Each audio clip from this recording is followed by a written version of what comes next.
नमस्कार, मैं जतन सिंह और आप देख रहे हैं चूरू झलक। इसमें मैं राजगढ़ में हूं और आपको पता है 13 तारीख से लगातार तीसरा दिन है और पटवारी है वो हड़ताल पर बैठे हुए हैं। जनता का कामकाज ठप है और इनका बताया जाए कि 9 सूत्रीय मांग है वो इनकी है और मांग पूरी होने के बाद ये हड़ताल है। आज धरना स्थल पर पहुंचे हैं और जानना चाहेंगे कि वो 9 सूत्रीय मांग कौन कौन सी है, क्योंकि एक तरफ तो आपको पता है इस समय जनता है वो जो पटवारी से काम नहीं करवा पा रही है और काम ठप है और यहाँ हड़ताल पर बैठे हुए हैं। आखिर कौन सी समस्याएं हैं जिसको लेकर पटवारी हैं वो अपना कामकाज ठप कर दिए और हड़ताल पर बैठे हैं। सबसे पहले तो आपका नाम जानना चाहूंगा मैं। अंकित साड़ोदिया जी अंकित जी, क्या क्या मांगे हैं आपकी? 9 सूत्री मांगों के लेकर 13 तारीख से धरने पर बैठे हुए हैं, जिसमें मेन मांगे ये हैं कि एक तो गिरदावरी ऐप में संशोधन के लिए बार बार हर बार जो ही गिरदावरी शुरू होती है सरकार वहीं पुराना वाला अपना ऐप लाके देती है। बार बार अधिकारी आश्वासन देते हैं कि इतने संशोधन करेंगे ऐप में और एक बार करते भी हैं और फिर नई जब भी जो ही नई गिरदावरी शुरू होती है तो वही पुराने वाला ऐप फिर से लागू कर देते हैं। उसी संशोधन के लिए पीछे अधिकारियों के साथ बात हुई थी, रिटर्न में समझौता था जी जिन जिन मांगों पे वो लागू फिर से नहीं कर रहे हैं।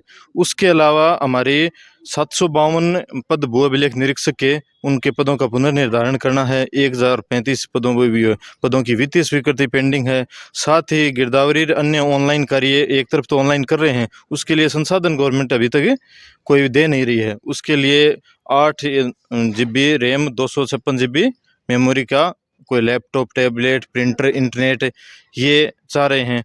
उसके साथ ही मंत्रालय पदों का कोटा निर्धारण करने के लिए तहसीलदार के पद पर, साथ ही कोई फर्नीचर की अन्य मांगे हैं और साथ ही लंबित DPC और रिव्यू DPC के लिए। इन 9 सूत्री मांगों के लेकर 13 तारीख से लगातार धरने पर हैं, संघर्षरत हैं। ठीक है, 3 दिन से आप धरने पर बैठे हुए हैं, अभी तक कहीं उच्च अधिकारियों तक कोई संज्ञान वगैरह हुआ है, कहीं पहुंच हुई है, कोई बातचीत हुई है कहीं?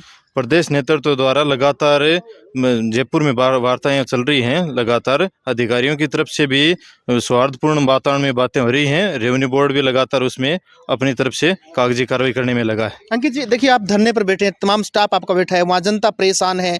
क्या लगता है इस तरह की जनता की परेशानी रहती है और आप धरने पर बैठे, आप ही अपनी जायज़ मांग लेकर बैठे हैं, क्या लगता है जल्द ही सुनवाई हो जाएगी इस मामले में? बिल्कुल, आशा तो ऐसी है। धरने की तो जनता में से हम आए हैं तो धरने के लिए तो हम भी नहीं चाहते कि धरना देना पड़े, लेकिन क्या करें, हठधर्मिता अपनाए बैठी गवर्नमेंट एक बार समझौते को लागू करवाने के लिए भी पुनः धरना देना पड़ता है और ये वापस लागू करवाने के लिए तीसरी बार धरना दिया जा रहा है। देखिए, आम जनता में बात करूँ तो जनता के बीच में घूमता हूँ, कई बार होता है कि पटवारी हड़ताल पर आए नहीं हैं, पहुँचे नहीं हैं। आज इनकी परेशानी क्या है, क्यों आज हड़ताल पर बैठना पड़ा, क्यों आज जनता का काम नहीं हो रहा? देखिए, जनता का आप काम करते हैं, गिरदावरी का भी होता है, बहुत सी काम होते हैं पटवारी के। क्या क्या परेशानियां होती हैं जब ये मांगे नहीं मानी जाती, तो कौन सी गिरदावरी के लिए बता दी मुख्य रूप से? गिरदावरी में वर्तमान में ये है कि प्रत्येक खसरे में और खेत में जाके लोकेशन के साथ फोटो लेनी होती है, खेत के बीच में खड़े होके, जो कि पॉसिबल ही नहीं है। एक पटवारी के पास 3-3 हज़ार खसरे हैं, 2 महीने का टाइम है। उस टाइम में पटवारी उसका 50% काम भी नहीं कर सकता है और साथ ही उसके साथ ही बाकी रूटीन कार्य हैं वो जो के तो हैं उसी को करना है। उसी के ऑफिस में कोई दूसरा आदमी तो है नहीं, एक ही आदमी को प्रत्येक खसरे में जाके उसकी फोटो लेके जियो टैग करके गिरदावरी करनी है। वैसे असंभव सा कार्य है पूरे पटवार मंडल के 3-3 हज़ार। जो नई मांग आपकी है तो उसके बाद क्या होगा? अगर अब तो जाके लेनी पड़ती है फोटो आपको लोकेशन के हिसाब से, अगर नई मांग आपकी मान ली जाती है फिर उस हिसाब से क्या होगा? उसमें यह है कि सरकारी खसरे या खाली खसरे हैं उनको मल्टीपल का ऑप्शन दिया जाए और 350 मीटर कि उसमें बफर जोन दिया जाए ताकि थोड़ा दूर से भी गिरदावरी की जा सके, उसमें साथ ही संसाधन दिए जाएं।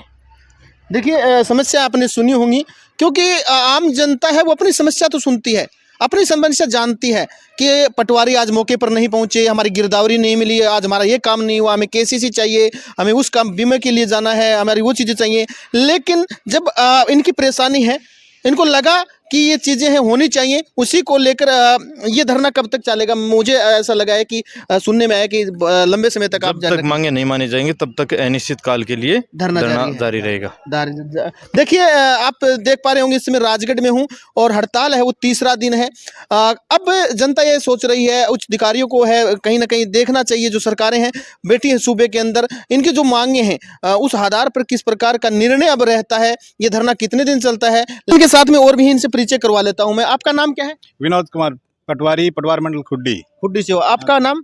मुकेश स्वामी पटवारी। देखिए काफी है पीछे इनका स्टाफ बैठा हुआ है, वहां भी उनके पास बैठे हुए, विजुअल में दिखाने की कोशिश करूंगा। ये धरना प्रदर्शन पर है, ये देखिए सभी स्टाफ है इनका बैठा हुआ है। तस्वीरों में आप देख पा रहे होंगे और अपने आसपास की खबरों को जानने के लिए चूरू झलक पर बने रहिए।